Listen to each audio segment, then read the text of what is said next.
Hello, magandang hapon sa inyong lahat. Pares-serye ulit tayo. Tagal na akong di nakapag-pares-serye. So, naging controversial na naman si Diwata dito sa dito sa Santa Cruz na yan, ano. So, nakikita nyo, naka ano si Diwata, naka gown, 'di ba? So, kasama siya sa yung sa gala sa Santa Cruzan. Nakita ko yung ano, yung mga comments. May mga natuwa, no? Pero ito katulad nito, may na-offend, 'di ba? As usual, pag na-offend na naman kasi parang Catholic event to, 'di ba? Tama ba ako? Yung Santa Cruzan, mga Oo, Katoliko ako pero hindi ko kasi alam eh. Catholic event to, 'di ba? Itong Santa Cruzan. Wait, ano ba meaning ng Santa Cruzan na yan? Google nga natin. Wait lang. Para maintindihan natin kung ano yung Santa Cruzan, ano.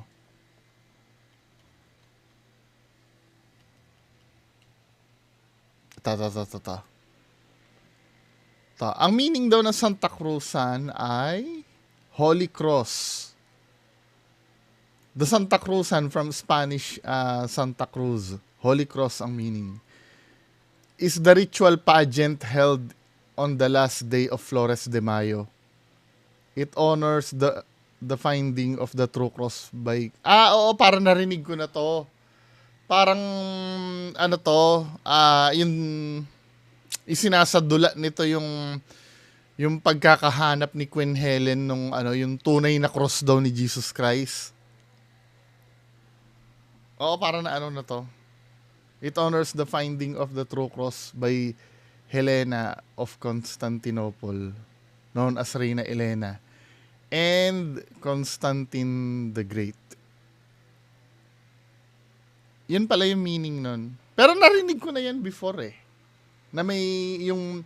Kaya nga, Holy Cross ang meaning. Ngayon, medyo malinaw-linaw na sa akin ngayon. Ano? On the spot ko kasing... kasi di ko naman alam to eh. Yung ano, yung journey ni Queen Helen, it is characterized by a parade of beautifully dressed ladies representing various biblical and historical figures, each symbolizing virtues of such faith, hope, and charity. 'Di ba? Ngayon, kasi ito katulad ng basahin muna natin yan bago ako mag-opinion regarding dito, ano. Sabi ni Abot Kamay fan page, pagsali ni Diwata sa sagala, pambabastos daw sa simbahang Katoliko. Ibinida kasi ni Diwata ang kanyang bonggang gown para sa kanyang pagsabak sa gala sa Malabon. Sa isang naibahaging video kung saan nakapanayam si Diwata, ipinahayag ni Diwata ang kanyang labis na kasiyahan sa pagiging bahagi ng prestihiyosong pagdiriwang na ito. Dagdag pa niya, matagal na rin panahon lumipas mula nung huling mag-ayos at magdamit ng ganito. Kaya masayang masaya siya sa pagkakataon nito. Ang sabi doon sa comment, pati ba naman ang ganitong sagrado dapat na event for Roman Catholic?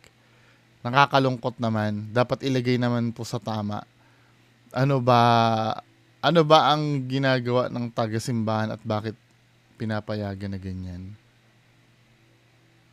Well, for me, kung Katoliko yung magsasabi, hindi naman siguro discrimination yan. 'Di ba? Kasi alam naman natin, ito ha, sensitive kasi ang topic na to eh. Pero pipilitin kong mag-opinion dito ng hindi nakaka-offend. Alam naman natin na may mga nagsusulong ng same-sex marriage dito sa Pilipinas, 'di ba? Tapos number one tutol yan yung simbahang Katoliko dito na magkaroon ng same-sex marriage dahil naniniwala sila ang talagang ipinagsasama ay lalaki at babae. Now, yung pagiging bading kasi hindi naman ako control yan eh. 'Di ba? Nasa puso yan eh. Pero for me, dapat alam nyo kung saan kayo lalagay. Hindi kayo dinidiscriminate ha. Kasi ang pagkakaroon ng pride ng Pride Month nyo. 'Di ba? Yung pagse-celebrate nyo na kayo ay miyembro. Kaya kayo nagiging proud na miyembro kayo ng LGBTQ. Kaya sineselebrate yon ay tungkol sa equality. Kapag sinabing equality, lahat dapat tayo pantay-pantay. Hindi yung pagdidiwang nyo ng Pride Month ay hindi maging superior kayo sa lahat ng gender. 'Di ba? Equality, equal, may karapatan kayong mabuhay. May karapatan kayong irespeto. 'Di ba?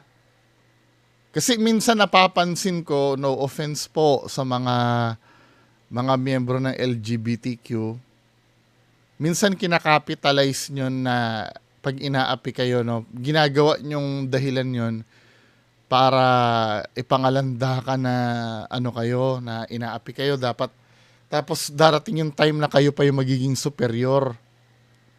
'Di ba? Tapos pag lumampas na kayo dun sa nyo, pagbibintangan yung diskriminasyon. Ako for me kasi, kung may doctrine ang Catholic na ganyan na, 'di ba? Igalang nyo na lang, siguro gumawa kayo ng sarili nyong event. Unang-una, hindi naman bawal na magdamit kayo ng ganyan eh. Never naman. Minsan, bobo din tong mga ni Diwata eh. Pag nagpapaliwanag ka ng ganito, sasabihin ng mga bobong supporter neto, inggit ka lang. 'Di ba? Pero isipin natin, for me, with all due respect sa mga, may mga event kasi na hindi nyo dapat panghimasukan. 'Di ba? Katulad doon sa Miss Universe, no? May nagpipilit na pumasok na transgender doon. 'Di ba? Iwan mo na 'yon sa sa mga totoong babae. Bakit kayo bang, halimbawa, may Miss Gay kayo, gusto nyo ba salihan kayo ng totoong babae na sobrang ganda? E di talo na agad kayo nun, di ba? Dapat alam nyo naman na dapat yung boundaries. Katulad na ito, religious event to I know, maybe napapayag nyo yung parokya na nakakasakop dyan, di ba? Pero sana, gumawa na lang kayo ng sarili nyong event na ma-showcase yung ganyan. Hindi naman pinagbabawal yan eh. 'Di ba? Kasi yan eh, event ng Catholic yan eh. Lahat naman tayo, tapos wag kayong gusto ko sabihin, lahat naman tayo na-discriminate. 'Di ba? Wag niyo idadahilan na pag kayo inabawalan sa isang ganyan na idinidiscriminate na kayo. Lahat naman po tayo ay prone sa diskriminasyon. Pwede ka ma-discriminate na hindi ka payagan sa isang lugar kung ikaw ay mukha kang mahirap. 'Di ba? May nadidiscriminate dahil sa kulay ng balat. May nadidiscriminate, let's say, pag overweight ka, sasakay ka sa jeep. Lahat tayo nakakaranas yan eh. Nadidiscriminate ka dahil bungi ka, wala kang ngipin. Nadidiscriminate ka dahil kalbo ka, wala kang buhok, di ba? Ang daming uri ng diskriminasyon, hindi lang yung diskriminasyon tungkol sa kasarian nyo. Lahat tayo nakakaranas niyan. Pero para nyo, well, for me, kung okay naman sa ibang Katoliko, wala naman ako magagawa eh. Pero ito ay para lang dun sa mga kontra, 'di ba? Kasi may historical yan eh. Bahala kayo diyan, no. Pero for me, opinion ko, dapat hindi niyo na pinapasok yung mga ganyang event. With all due respect sa inyo. 'Di ba? Sinasabihan ko kayo ng maayos para ano, pero kung okay naman sa obispo ng Katoliko or sa Santo Papa mismo, hindi okay lang. 'Di ba? Pero for me, next video. Ito,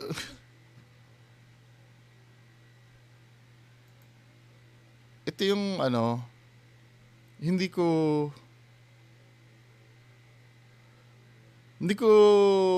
nagigets ito, no? Itong bugok na vlogger na to, na si Diwata ni Kuya Jose. Katulad nito, no? Hindi ko alam kung, ewan ko ba sa taon to, nabubuisit ako pag nakikita ko to sa FB yung himudput kay Diwata. May post siya dito regarding sa lagi niyang inaano si Diwata Di ba? Hindi naman masama yon. Kaya lang katulad nito na magpo-post siya respeto. Sabing gano'n niya, respeto. Yan ang dapat wag mo na kalimutan sa buhay mo na kahit o sino ka pa at lagi mo tatandaan na magsisimula ito mismo sa sarili mo para respetuhin ka din ng kapwa mo. So ito yung sinasabi nitong hipokrito na to, Then magpo-post siya ng mukha nitong mga to. 'Di ba?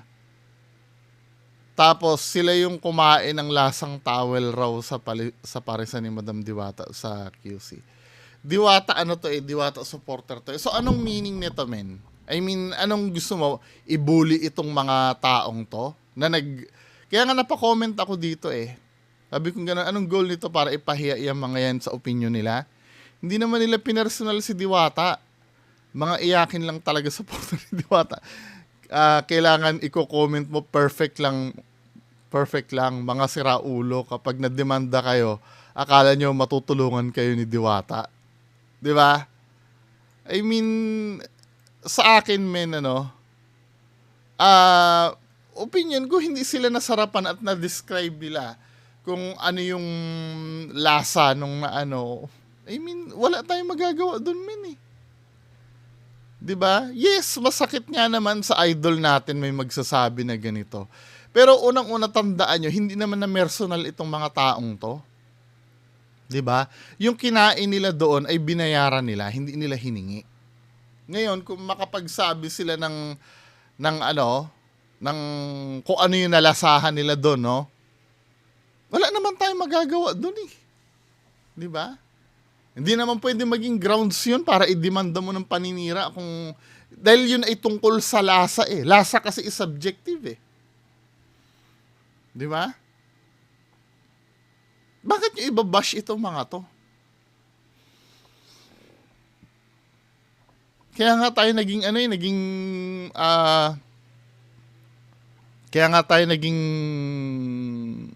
demokrasya 'Di ba? Para sabihin ang dapat sabihin, 'di ba? Anyway, pagka halimbawa mali naman yung sinasabi mo, may kalakip na responsibility yan Pwede kang idemanda diyan pag mali na yung sinasabi mo. Pero as long as na opinion mo, yung malayang pamamahayag ng opinion mo sa isang bagay at ang pagsasabi ng totoo, 'di ba, min? Anong karapatan yung pigilan yung mga kapwa natin Pinoy? 'Di ba? Pwede nyo i-challenge yung sinabi nila. Pwede. Kasi equal ang karapatan natin, men Let's say halimbawa sinabi nila sila yung kumain ng isang nalasang towel daw. 'Di ba? Na-offend kayo. Let's say idol nyo si Diwata. Nagsabi itong mga ito na lasang towel daw. Well, opinion nila 'yon.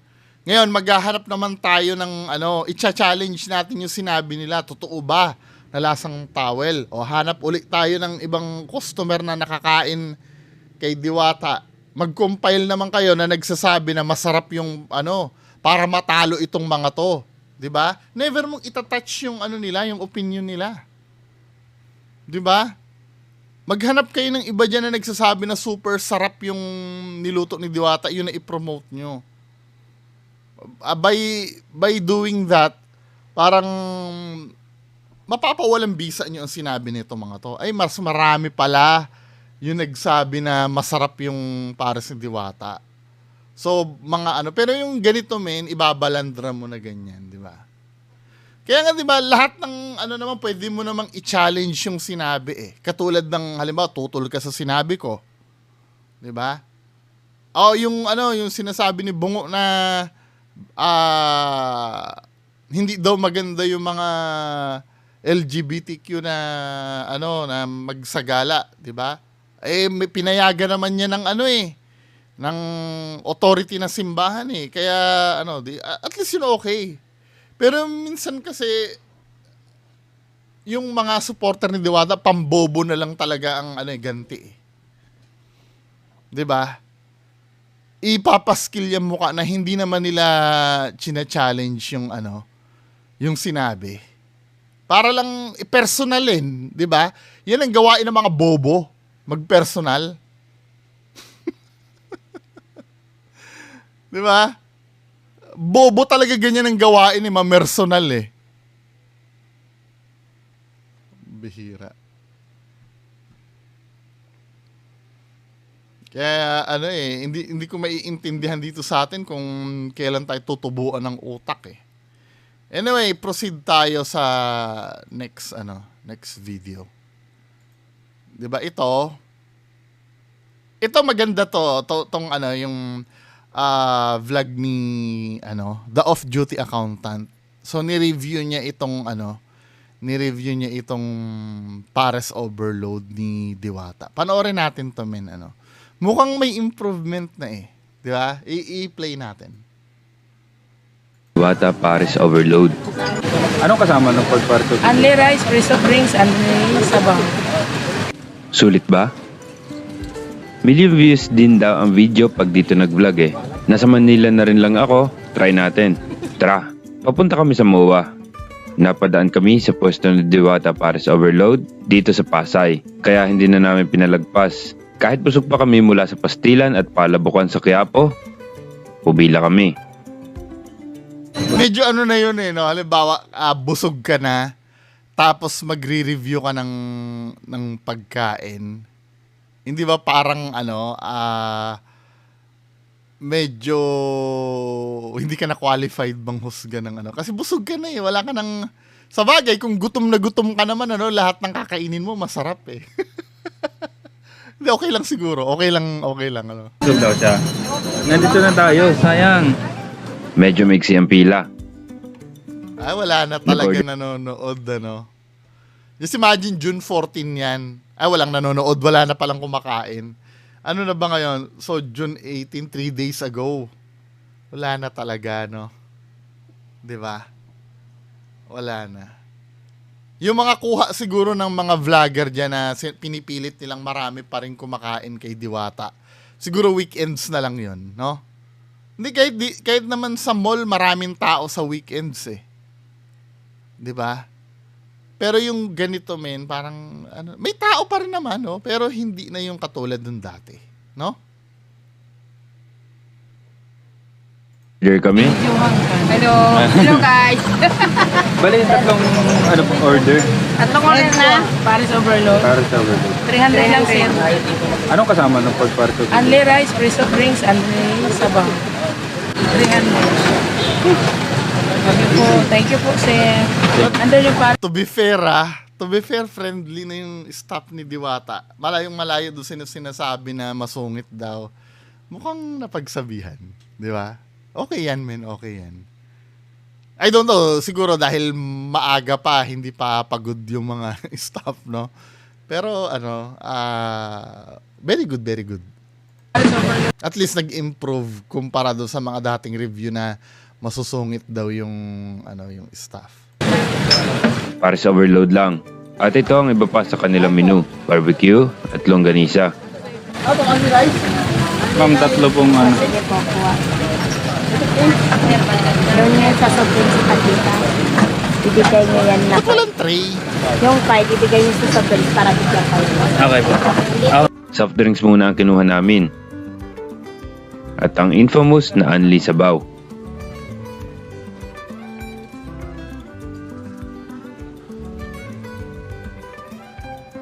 Matitikman na natin. Yan na.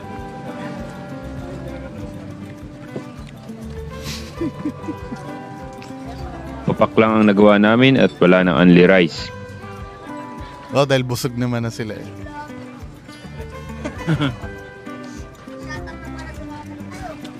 Generally, okay siya. Generally, okay. Pero medyo maalat ang sabaw ng pares. Ano na napapansin ko, hindi consistent talaga yung yung lasa niya, no? Siguro parang tansyahan na rin lang yung Minsan kasi may nagre-review matabang daw eh. Walang lasa eh. Or ang nangyayari ganito, concentrated yung lasa ng unang batch. Then ang ginagawa, dadagdagan na lang ng dadagdagan na lang ng tubig. Kaya tumatabang. Pero dapat may yan may consistent. Yan ang payo ni Marvin Agustin sa kanya, 'di ba? Babantayan yung lasa. Dapat consistent yan No?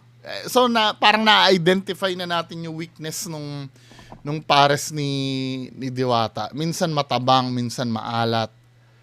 'Di ba? Siguro sa umaga pag sa umaga kakain diyan, maalat. Pagdating ng hapon, matabang na kasi ng tubig.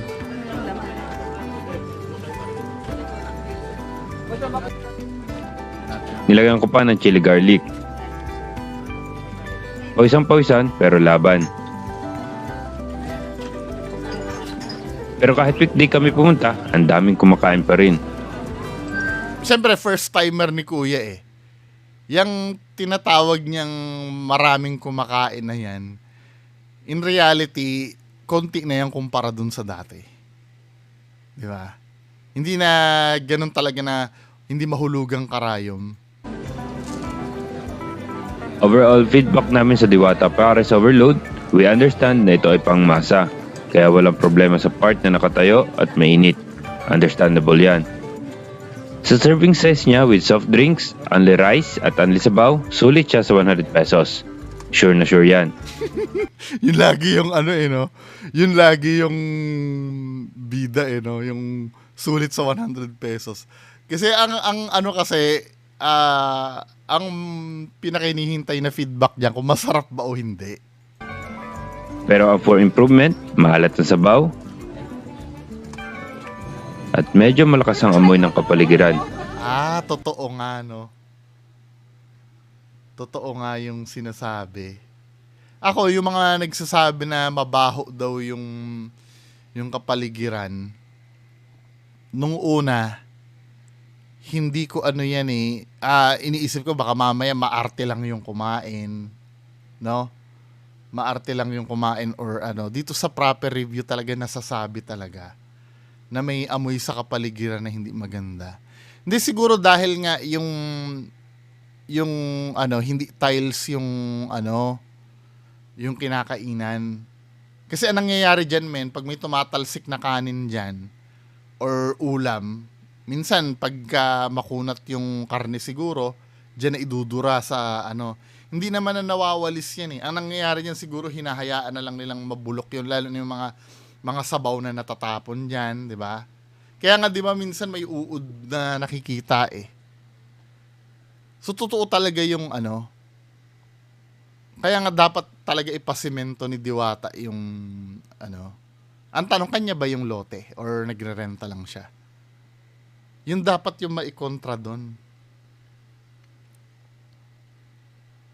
Or ang gawin nila diyan, nagsasara ba yan o hindi? Mga kababayan ko, yung dyan, nagsasara. Dahil kung nagsasara yan, pa-sprayan niya man lang sana ng disinfectant yung sahig yun eh. Yung naaamoy na yun. Sahig yun eh. Pero experience-wise, not bad at all. Sa mga nakakain na at gustong kumain dito sa Diwata Pares Overload, comment kayo sa baba. Yun lang. Peace. Naging nice si Kuya na Pero you can't deny the fact na yung mga dating criticism sa kanya ay yun talaga. Yung lasa, Tapos yung amoy nga sa paligid. 'Di ba? Well, yung mga ano na naman diyan, yung mga tagapagtanggol na naman ni Diwata diyan. Syempre, hindi ka na naman ano.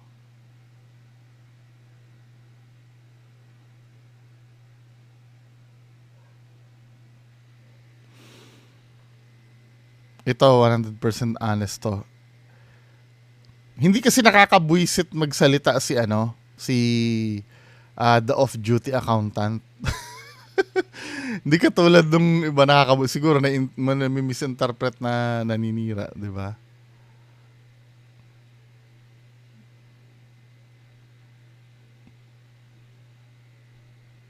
Tingnan natin ano pa bang ibang balita.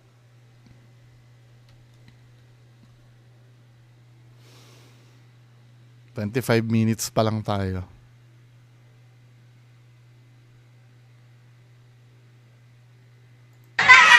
Panoorin nyo, bibigyan ko to ng reaction. Huwag kayong magagalit. Flores de Mayo. Ito pasensya na sa mga followers ni Diwata, sa mga taga-suporta ni Diwata. Dito sa video na to, magiging honest lang tayo. Honest, yung no? totoo, di ba? Flores de Mayo, di ba? Dapat sa Flores de Mayo, yung mga kababaihan na mga dilag na maitsura at mga magaganda yun nandyan. Oo nga, kasama sa description yun eh. Kasama sa description ng Santa Cruzan yun eh. Ayan it is characterized by a parade of beautifully dressed ladies representing, sabagay beautifully dressed lang naman eh. Hindi naman kasi nga naman, beauty is in the eye of the beholder. Pero ito may debate niyan eh. Kay Ato yata at Paulul, 'di ba? Pero for me kasi, yung beauty kasi sa ayaw at sa gusto mo, may standard tayo nun eh. Ng beauty eh. Tama ba? May mga time kasi na pag sinabi natin pangit ang isang tao, mag-a-agree tayo lahat na pangit 'yan. 'Di ba? Yung for me yung sinasabi na beauty is in the eye of the beholder. Parang palusot na lang 'yun, men eh. Para hindi ma-hurt ang feelings nung Pero in reality, talaga, may standard tayo ng beauty. 'Di ba? We both agree na siguro naman mag-a-agree kayo na si Olivia ay maganda. Nakita niyo na ba si Olivia? 'Di ba? Kahit sino magsasabi. Pakita ko sa inyo Hindi to pagiging self-serving Papakita ko sa inyo.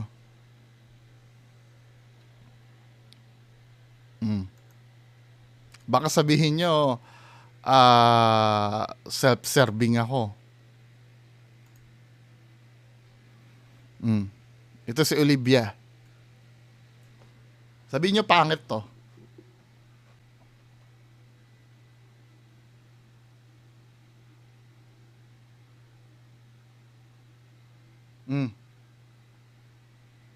Alisin niyo ko sa eksena. Pangit o maganda? May tayo eh, may standard talaga tayo na maganda sa ayaw at sa gusto mo eh. 'Di ba yung sinasabi kasi na na beauty is in the eye of the beholder. Kasi, dinesign na lang yun, dinesign talaga, para hindi na masaktan yung, yung nanonood. Or yung nanonood, yung tao na tinutukoy. 'Di ba? Sa totoo lang, Flores de Mayo. Sa totoo lang, ang ganda, Ang ganda nung gown ni Diwata, ang ganda. Pero ang problema, hindi bagay sa kanya. Pasensya na kayo, nagsasabi lang tayo ng totoo. Kung magagalit kayo sa akin, magalit kayo. Basta ako, nag-comment lang ako dito sa video na to, yung totoo, na hindi bagay kay Diwata yung gown. Pasensya na Diwata, kung masasaktan kita, pero yan ang katotohanan. Sa totoo lang Diwata, hindi naman ako sa nanglalait, no? Mukhang mali ka yata ng sinalihan. Flores de Mayo yan, no? Flores de Mayo. Yan yung mga kababaihan dapat na dilag or mga dalaga na mga magaganda, no? Pasensya na Diwata sa words ko. Pero gusto ko lang ipaalam sa'yo at para malaman mo rin, dapat lahat pinag-iisipan bago ka sumali. No? Bago ka mag-gown ng ganyan. Diba? Flores de Mayo. Diba? Pasensya na Diwata. Pasensya na. Pero yan ang katotohanan na hindi talaga bagay. Yun lang. Oo nga. Pasensya ito, na sa mga ito to. fans ni Diwata. Maging ano tayo, maging ano lang tayo, maging totoo lang tayo. Alisin natin yung pagka-fan natin. Alisin natin yung pagiging nice natin. Doon lang tayo sa ano. Doon lang tayo sa yung neutral. 'Di ba? Ano sa tingin nyo dito? Yan. Yung mga yan.